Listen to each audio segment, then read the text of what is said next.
Пасмурная погода не помешала работникам компании «Алроса» в городе Якутске присоединиться к алмазному забегу. Главная цель мероприятия – привлечь как можно больше работников к спорту и здоровому образу жизни. Благодаря забегу к беговому движению присоединяется все больше трудовых коллективов компании. А идея проведения этого забега принадлежит тренеру по легкой атлетике культурно-спортивного комплекса «Алроса» Ивану Устинову. Сегодня в Якутске мужчины и женщины состязались в дистанции 2000 метров.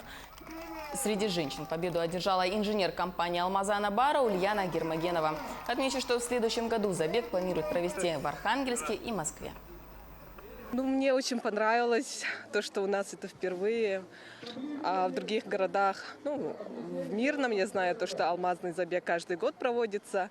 И отрадно то, что в этом году приняла впервые в Якутске и заняла первое место. Соперницы тоже молодцы все.